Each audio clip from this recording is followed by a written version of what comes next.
Mon ex-femme m'a quitté parce que je n'étais pas un succès. Maintenant, elle m'a invité à son mariage, le père du marié pâlit en me voyant et annule la cérémonie. Moi, mon ex-femme et le marié, que vient-il de se passer? Mon ex m'a méprisé parce que je n'étais pas assez bien.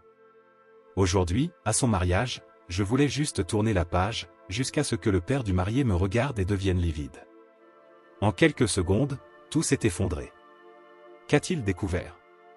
Mais avant de commencer, dites-moi en commentaire d'où vous écoutez cette histoire et, bien sûr, n'oubliez pas de vous abonner et de laisser un like en nous accompagnant.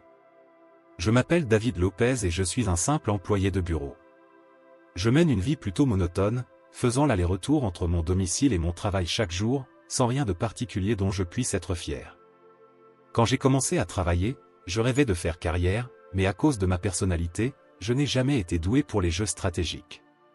J'étais toujours chargé des tâches que personne d'autre ne voulait faire. Mon incapacité à dire « non » est devenue ma pire ennemie et, même en travaillant avec dévouement, je ne suis resté qu'un employé ordinaire, sans poste de responsabilité. Cependant, il fut un temps où j'étais bien plus heureux et où je souriais plus souvent. J'ai épousé ma petite amie, celle qui était à mes côtés depuis le début de ma vie professionnelle. Notre mariage était heureux et me motivait à donner le meilleur de moi-même au travail. Mais ce bonheur n'a pas duré longtemps. « Tu veux vraiment qu'on vive avec ce misérable salaire encore ce mois-ci » disait-elle souvent. Quelques années après notre mariage, mon incapacité à obtenir de grandes réussites au travail a commencé à frustrer ma femme. Elle devenait de plus en plus irritable. « Désolé, je fais de mon mieux. »« Ton mieux? Depuis combien d'années tu répètes ça? Je pensais qu'en t'épousant, j'aurais une vie meilleure, mais avec ce salaire ridicule, on ne peut rien faire. J'en ai marre. » Ma femme, Marie, a toujours aimé dépenser de l'argent pour elle-même. Entre les soins esthétiques, les cosmétiques, les salons de coiffure et de manucure, ainsi que les vêtements, sa plus grande joie était de rester belle. Elle m'a épousé en pensant qu'elle aurait une vie luxueuse, car j'étais le fils d'un médecin. En effet, mon père est médecin et possède sa propre clinique. Cependant, ayant une personnalité semblable à la mienne, il soignait souvent ses patients presque gratuitement, offrant parfois des traitements sans frais à ceux qui n'avaient pas les moyens de payer. Les gens pourront payer quand ils le pourront. L'important, c'est qu'ils restent en vie. L'argent n'a pas de valeur si la personne n'est plus là. En raison de cette philosophie, bien que nous appartenions à une famille de médecins, nous n'avons jamais mené une vie luxueuse. Enfant, je ne me suis jamais senti insatisfait et je n'ai jamais remis en question ce mode de vie. Aujourd'hui encore, je suis fier de mon père. Mais Marie ignorait ce détail avant de m'épouser. Pour elle, être fils de médecin signifiait forcément être riche. Au final, la vie qu'elle avait imaginée était totalement différente de la réalité. Quelques années plus tard, elle a atteint sa limite. C'en est assez. Si c'est la vie qui m'attend, alors ça ne sert à rien de rester avec toi. Divorçons. Quoi? Attends, s'il te plaît, ai-je répondu. Tu crois que j'ai attendu combien d'années? J'ai vieilli autant que toi. Je dois recommencer ma vie tant que j'en ai encore la possibilité. Je ne veux pas passer le reste de ma vie en tant que femme d'un raté avec un salaire de misère. Et, avec ces mots cruels, Marie est partie, ne laissant derrière elle que les papiers du divorce. J'étais furieux contre moi-même de ne pas avoir vu sa vraie nature plus tôt. J'étais aussi frustré de ne pas pouvoir lui prouver qu'elle avait tort avec mon travail.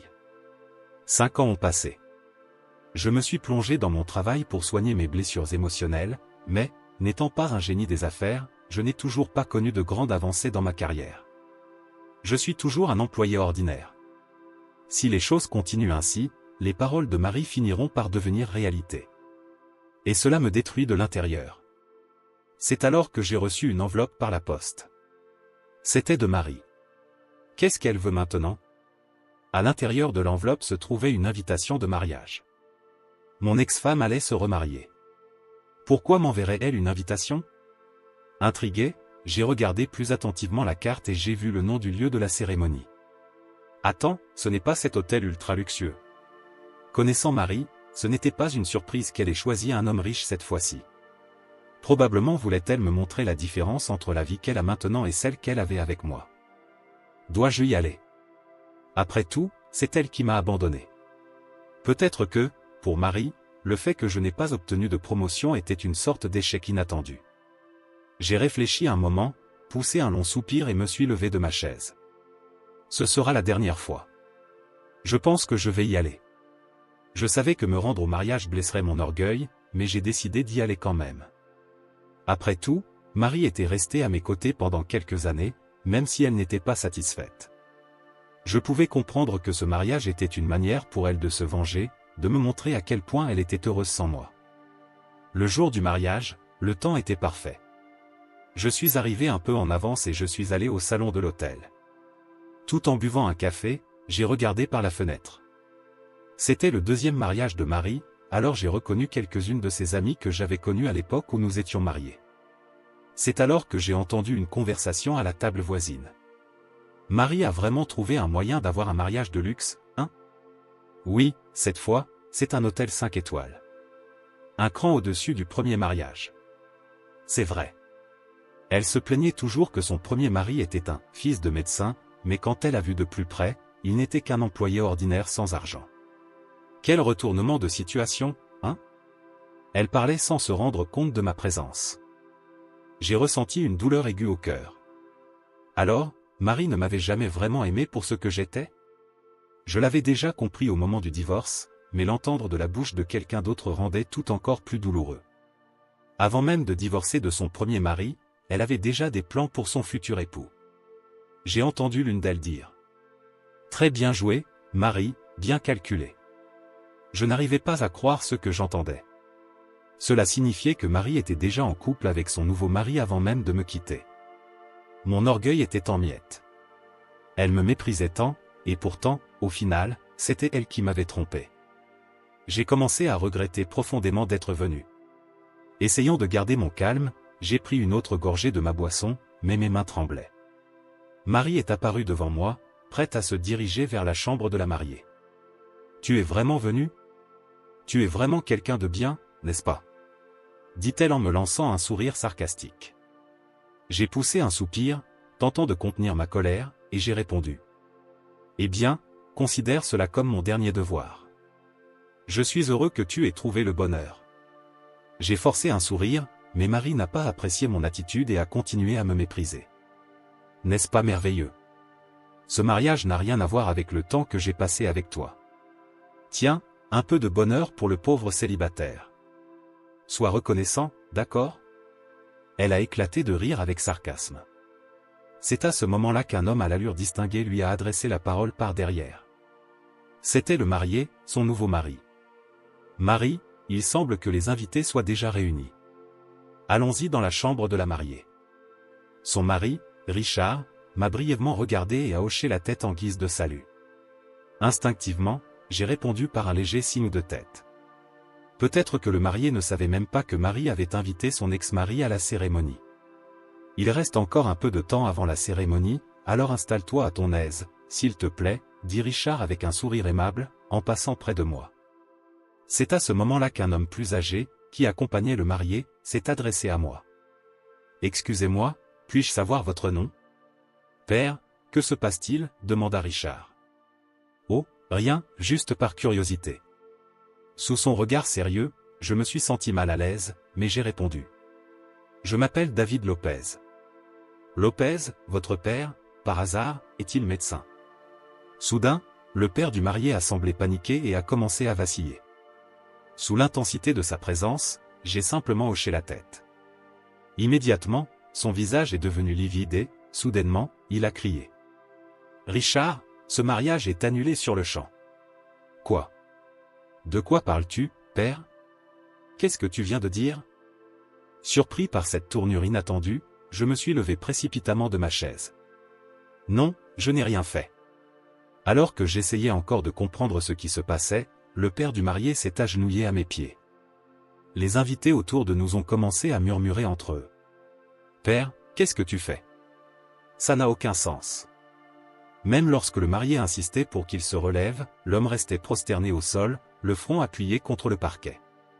J'étais complètement perdu, incapable de comprendre ce qui se passait. Marie, rouge de honte et de colère, a commencé à crier. « Ne pouvons-nous pas en parler calmement? Lève-toi, s'il te plaît. » Essayant d'apaiser la situation, j'ai persuadé le père du marié de relever la tête. Les larmes aux yeux, il a commencé à implorer mon pardon. « S'il vous plaît, pardonnez-moi. J'ai été ingrat envers le docteur Lopez. » À ce moment-là, j'ai compris que cet homme, Charles, le père du marié, avait un lien avec mon père. Pour découvrir la vérité, j'ai écouté attentivement alors qu'il commençait à parler d'une voix hésitante. Charles, le père du marié, était aussi médecin, tout comme mon père. L'histoire remontait à mon enfance, à une époque où Charles n'était encore qu'un jeune interne et où mon père venait d'ouvrir sa propre clinique. Mon père était reconnu pour ses compétences dans un prestigieux hôpital universitaire, et Charles, alors étudiant dans l'école de médecine affiliée, l'admirait. Il avait demandé à être formé dans la clinique de mon père et y avait appris de nombreuses techniques.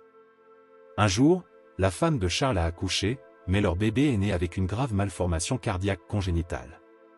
L'opération nécessaire pour le sauver était risquée, avec de faibles chances de réussite, et les autres médecins hésitaient à la pratiquer. Désespéré, Charles s'est tourné vers mon père. Et mon père a accepté de l'aider, réalisant l'opération et sauvant la vie du bébé. Cependant, les frais médicaux étaient exorbitants. À l'époque, Charles, simple interne, n'avait pas les moyens de tout payer d'un coup. Les larmes aux yeux, il s'était incliné profondément devant mon père et lui avait demandé s'il pouvait payer en plusieurs fois. Mais mon père avait simplement ri et secoué la tête. « Un jour, lorsque tu seras un grand médecin et que tu auras le temps de penser à moi, alors reviens me payer. Je te garantis que tu deviendras sans aucun doute un grand médecin, » dit-il, afin d'éviter que Charles ne se sente trop sous pression. Quelque temps plus tard, Charles fut envoyé à l'étranger pour étudier la médecine et ne revint pas aux États-Unis pendant plusieurs années. Malgré cela, il n'oublia jamais la promesse faite à mon père et continua à économiser de l'argent pour rembourser sa dette. Cependant, lorsqu'il revint aux États-Unis, l'hôpital de mon père n'existait plus, ses coordonnées avaient changé, et ils avaient perdu tout contact. Ne pas avoir pu rembourser sa dette lui avait toujours pesé sur le cœur, et il avait vécu toutes ces années sans rien pouvoir y faire. Et aujourd'hui, par hasard, il m'a vu dans cet hôtel et en est resté sous le choc. Il a dit que je ressemblais exactement à mon père lorsqu'il était plus jeune. Je suis vraiment désolé. S'il vous plaît, je vous en prie, laissez-moi rencontrer votre père en personne et lui présenter mes excuses. Sentant l'intensité de l'émotion de Charles, j'ai répondu calmement. Cela ressemble exactement à quelque chose que mon père aurait fait. Mais, mon père est déjà décédé. En entendant cette nouvelle sur une personne de son passé, Charles resta figé, abasourdi. Ce n'est pas possible. Il est mort d'un cancer, comme ça, soudainement, il y a 3 ans. Jusqu'à son dernier jour, il passait d'une unité de soins intensifs à une autre. C'était un médecin exceptionnel, mettant toujours ses patients en premier, jusqu'à la fin. Toujours agenouillé au sol, Charles éclata en sanglots. « Père. Ce n'est pas l'endroit pour ça, » tenta de calmer Richard. « Richard, cette cicatrice sur ta poitrine, c'est la preuve que le docteur Lopez t'a sauvé la vie. » Richard resta sans voix. « Tu peux te marier et être ici aujourd'hui grâce au docteur Lopez. » Charles s'inclina à nouveau devant moi et déclara. « Je veux rendre toute la gentillesse que je n'ai pas pu rendre à votre père, s'il vous plaît. » Dans la précipitation, j'ai levé le visage de Charles et tendu ma main pour l'aider à se relever. « Monsieur Charles, je suis profondément reconnaissant. Le simple fait que vous vous souveniez de mon père me suffit. La vie qu'il a sauvée peut aujourd'hui célébrer un jour aussi merveilleux que celui-ci. Pouvoir entrer en contact avec cette preuve de son existence me rend heureux. Je suis sûr que mon père le serait aussi. » En entendant mes paroles, Charles éclata de nouveau en sanglots, tandis que des applaudissements et des cris de joie résonnaient autour de nous. Marie, en revanche, était la seule à me fixer avec un regard rempli de rage. Finalement, l'heure de la cérémonie approcha et le mariage eut lieu comme prévu. J'avais vécu une expérience totalement inattendue, et ma douleur s'était transformée en fierté et en bonheur. Par la suite, Charles insista pour rembourser les frais médicaux et la gentillesse que mon père lui avait témoignée. J'ai ainsi reçu une somme d'argent considérable qu'il avait mise de côté pour mon père.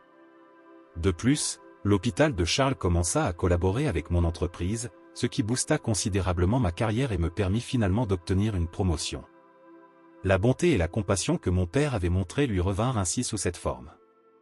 J'apprécie ce bonheur tout en me remémorant le regard sérieux de mon père lorsqu'il travaillait. Quant à Marie, bien qu'elle ait profité de son deuxième mariage, son mari finit par découvrir qu'elle était avec moi avant son divorce, et que ces unions tant la précédente que l'actuelle étaient motivées par l'argent. Finalement, il se lassa d'elle, ce qui mena à un nouveau divorce. J'ai appris cela par des rumeurs. Ce qui va, revient. Tout comme mon père, je vis ma vie en croyant que, même si quelque chose ne me profite pas directement, cela peut toujours contribuer au bonheur de quelqu'un d'autre. Aujourd'hui, encore une fois, j'ai vu quelqu'un sourire. Et rien que ce fait me prouve que ma vie suit le bon chemin. Commentaire Monsieur Reddit. Cette histoire nous enseigne une grande leçon sur l'importance de la bonté et de l'honnêteté.